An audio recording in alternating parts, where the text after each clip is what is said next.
किसान भाइयों, राम राम। मैं आपके लिए एक बहुत महत्वपूर्ण जानकारी लेकर के आया हूं। आपका ये अपना चैनल इंडियन किसान 001 के द्वारा। तो किसान भाइयों, आजकल जो समस्या ज़्यादातर किसानों के सामने ये है, 99% किसानों के सामने, कि हमारी जो फसल है जब बड़ी हो जाती है तो वो जा कर के गिर जाती है। चाहे वो ओलावृष्टि के द्वारा गिरे, या फिर तेज़ बारिश के कारण गिरे, या तेज़ हवाओं में गिरे, या किसान भाई जब लास्ट अंतिम सिंचाई करते हैं उस समय पर हमारी फसल जो गिर जाती है। ज़्यादातर किसानों की फसलें गिर जाती हैं। तो किसान भाइयों, आपको परेशान होने की ज़रूरत नहीं है। तो किसान भाइयों, ये जो लोग बाग कहते हैं कि भाई फसल के अंदर बहुत बड़ा नुकसान हो गया है, गेहूं उतर जाएगा, पतला पड़ जाएगा, सिकुड़ जाएगा, 50% नुकसान पैदावार में उठाना पड़ेगा, तो बिल्कुल भी आपको परेशान होने की ज़रूरत नहीं है। क्योंकि आपका ये जो उत्पादन क्षमता है, ज़्यादा से ज़्यादा अगर 50% लोगों के दिमाग में है तो 10% या 5% ही नुकसान उठाना पड़ेगा। अगर किसान भाइयों आप अपनी गिरी हुई फसल के उत्पादन को बढ़ाना चाहते हैं, पूरा उत्पादन लेना चाहते हैं, तो आपको ये 3 कार्य गिरी हुई फसल के लिए करने पड़ेंगे। जैसे कि नंबर 1 कार्य है कि फसल के अंदर जो गिर गई है फसल, उसके अंदर आपको नहीं घुसना है। क्योंकि अगर आप घुसते हैं तो उसकी बाली और तना कीचड़ के अंदर दब जाएगा, तो गेहूं का पौधा ऊपर नहीं उठ पाएगा। तो किसान भाइयों, हमें ये विशेष ध्यान रखना है कि अपने जो फसल गिरी हुई है उसके अंदर हम लोगों को किसी भी प्रकार से कोई भी मूवमेंट नहीं करनी है, अंदर नहीं घुसना है, ना ही कोई जानवर अंदर घुस पाए, ये देख रेख करनी है, जिससे कि ये फसल खुंदे नहीं किसी के पैरों से, या फिर इसका जो तना है वो टूटे नहीं, या बालियां टूटे नहीं। तो किसान भाइयों, ये अपने प्रकाश संश्लेषण क्रिया के द्वारा एनर्जी इकट्ठा करेगा और तना ऊपर को अपने आप उठने की कोशिश करेगा। धीरे धीरे बाली ऊपर उठ जाएंगी। और अगर हम ये विशेष ध्यान रखते हैं और इन 3 बातों को लागू करते हैं तो किसान भाइयों, दाना आगे मोटा और मजबूत बनेगा। तो किसान भाइयों, आपको किसी भी तरह से कभी भी अपना जो फसल के अंदर गिरी हुई फसल के अंदर नहीं घुसना है, ना किसी को घुसने देना, किसी जानवर, जंगली जानवरों को भी या आवारा पशुओं को भी नहीं घुसने देना है। किसान भाइयों, हमारी ये जो गिरी हुई फसल है, आप ये देखिए कि इसमें जो पौधा है अभी हरा है और इसकी पत्तियां भी अभी हरी हैं। जो पत्तियां हैं वो प्रकाश संश्लेषण करेंगी और उसके बाद में भोजन इकट्ठा करके पौधे को और बाली को पहुंचाएंगी। पौधे को जब ताकत मिलेगी तो पौधा अपने आप ही खड़ा होना शुरू कर देगा, उसकी बालियां ऊपर उठना शुरू कर देंगी और दाना मजबूत बनेगा। तो किसान भाइयों, इसमें आपको बिल्कुल भी घबराने की कोई ज़रूरत नहीं। किसान भाइयों, आप धैर्य के साथ में इन 3 कार्यों को करते रहिए जो मैंने बताया। जैसा कि मैंने बताया है कि गिरी हुई फसल के अंदर किसी तरह की भी कोई भी मूवमेंट नहीं करनी है, घुसना नहीं है, ताकि फसल टूटे नहीं। और आप अब दूसरा कार्य ये है कि अपने ये जो गिरी हुई फसल है इसमें किसी भी प्रकार का, किसान भाइयों, किसी भी प्रकार का खाद या उर्वरक हमें गिरी हुई फसल के अंदर नहीं डालना है। क्योंकि ये अन्यथा एक वेस्टेज ही होगी।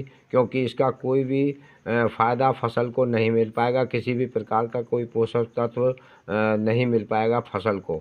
तो किसान भाइयों, ये विशेष ध्यान रखना है आपने कि एक तो इसके अंदर आप कोई सी प्रकार की गिरी हुई फसल के अंदर मूवमेंट नहीं करेंगे, ना घुसना है, ना जंगली जानवर को, आवारा पशुओं को भी नहीं घुसने देना है। दूसरा, इसके अंदर आपको किसी भी प्रकार का कोई भी उर्वरक या खाद वगैरह, यूरिया है, पोटाश है, या फास्फोरस है, या फिर अपना किसी भी प्रकार का कोई एनपीके है या डीएपी वगैरह नहीं डालनी है। क्योंकि ये वेस्टेज ही होगी और हमारा बजट भी ज़्यादा बढ़ जाएगा। इसलिए आपको ये विशेष ध्यान रखना है। अगर बारिश हो जाती है तो किसान भाइयों, गिरी हुई फसल के अंदर जो पानी रुकता है उसको आपको तुरंत ही बाहर निकाल देना है, ताकि फसल सड़े और गले नहीं तो बहुत बड़ा नुकसान आपको उठाना पड़ेगा। और गिरी हुई फसल के अंदर फंगस भी पैदा हो जाएगा, जो दूसरी जो पौधा है उसके अंदर भी फैल सकता है। इसलिए किसान भाइयों, ये आपको विशेष ध्यान रखना है कि फसल में जैसे भी पानी कहीं भी खड़ा नहीं होना चाहिए, उसको निकाल दें। अगर किसान भाइयों आप गेहूं की फसल में से, गिरी हुई फसल में से पानी को बाहर निकाल देते हैं तो फसल सड़ने और गलने से बच जाएगी और गेहूं का पौधा थोड़ा बहुत ज़मीन से ऊपर उठेगा। सूरज की गर्मी से फसल के नीचे की नमी सूख जाएगी, पौधा स्वस्थ हो जाएगा, पत्तियां भी भरपूर भोजन बनाना शुरू कर देंगी। तो किसान भाइयों, गेहूं के दाने मोटे और भारी बनेंगे, जिससे आपकी फसल की उत्पादन क्षमता पर कोई ज़्यादा असर नहीं पड़ेगा। तो किसान भाइयों, आपको ये बहुत ज़रूरी काम करना है कि फसल के अंदर जितना भी पानी अगर रुकता है तो उसको बाहर निकाल दें।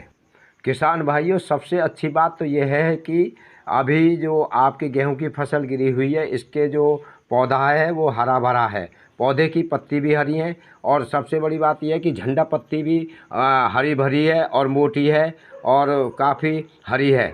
तो इसका मतलब है कि पौधा अपना भोजन ग्रहण कर रहा है। झंडा पत्ती व अन्य पत्ती भी प्रकाश संश्लेषण का कार्य कर रही हैं, भोजन बना रही हैं, पौधे को दे रही हैं। पौधे का भोजन बना रहा है, सूरज की रोशनी में प्रकाश संश्लेषण कर रहा है, एनर्जी ले रहा है और अपने अंदर ताकत बना रहा है। पौधे के अंदर ताकत बन रही है। किसान भाइयों, जब पौधे सूरज की रोशनी में प्रकाश संश्लेषण क्रिया करते हैं तो पौधा एनर्जी अपने आप अंदर लाता है। किसान भाइयों, ये जो पौधा गेहूं का होता है ये अपने आप को मेंटेन करता है और अपने आप ही ये बाली जो है ये भी प्रकाश संश्लेषण करती रहती हैं और पत्तियां भी अपना कार्य करती हैं। पत्तियां भोजन बना करके बालियों को पहुंचाती हैं, जिससे कि जो बाली के अंदर दाना बन रहा है वो मोटा, चमकदार और भारी बने। तो किसान भाइयों, सबसे अच्छी बात यह है कि हमारा जो पौधा है गिरा हुआ जो है ये अभी हरा है और अपना कार्य ये कर रहा है और अपने आप ही स्वतः ही ये उठेगा। ये जो प्रकाश संश्लेषण की क्रिया है ये प्राकृतिक क्रिया होती है जो पौधा में अपने आप सूरज की रोशनी में होती रहती है। तो इसमें हमें कुछ करने की ज़रूरत नहीं है, ना ही किसी प्रकार का कोई उर्वरक या खाद डालना है और ना ही इसमें किसी तरह की कोई मूवमेंट अंदर करनी है कि अंदर घुस रहे हैं, उसको पैरों से तोड़ रहे हैं, मरोड़ रहे हैं। तो किसान भाइयों, सबसे पहली बात तो आपको करना है कि फसल गिरी हुई फसल के अंदर नहीं घुसना है। आवारा पशुओं से उसकी रोकथाम करनी है, कोई आवारा पशु या कोई जंगली जानवर उसके अंदर ना घुसे और आप भी ना घुसें। दूसरा कार्य आपका ये है किसान भाइयों कि इसमें किसी भी प्रकार का कोई भी खाद, उर्वरक, यूरिया, डीएपी या एनपीके नहीं डालना है, क्योंकि सब वेस्टेज जाएगा। किसी भी प्रकार का कोई खाद डालने से कोई फ़ायदा नहीं है फसल के अंदर।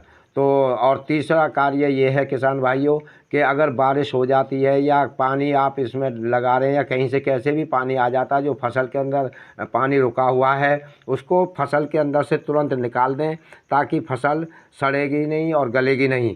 जब हमारी फसल सड़ेगी गलेगी नहीं तो पौधा अपने आप ही प्रकाश संश्लेषण करके तुरंत अपनी ताकत इकट्ठी करेगा और ऊपर उठना शुरू कर देगा, जिससे कि फसल के अंदर, पौधे के अंदर, बाली के अंदर जो मोटा दाना गेहूं का चमकदार और भारी बनेगा और हमारी उत्पादन क्षमता पर ज़्यादा कोई असर नहीं पड़ेगा। सिर्फ 10 या 5% का नुकसान ही किसान भाइयों आपको उठाना पड़ेगा। किसान भाइयों, अब लास्ट में जो आपको ध्यान रखना है, अगर आपकी फसल कंबाइन मशीन के द्वारा कटाई होती है तो आपको गिरी हुई फसल को कंबाइन मशीन से नहीं कटवाना है, उसको हाथ से काट करके और अलग से निकालना है, क्योंकि जो सड़ा हुआ या गला हुआ दाना है या कोई फंगस किया हुआ जो लगा हुआ दाना है वो सारे अनाज को ख़राब कर देगा। तो किसान भाइयों, अगर आपको हमारी वीडियो अच्छी लगी हो तो उसको लाइक और शेयर करें और साथ में सब्सक्राइब करें और बेल आइकन बटन को भी प्रेस कर दें। आपका बहुत बहुत धन्यवाद। जय जवान, जय किसान, जय श्री राम। तो मिलते हैं नई जानकारी के साथ में नई वीडियो में।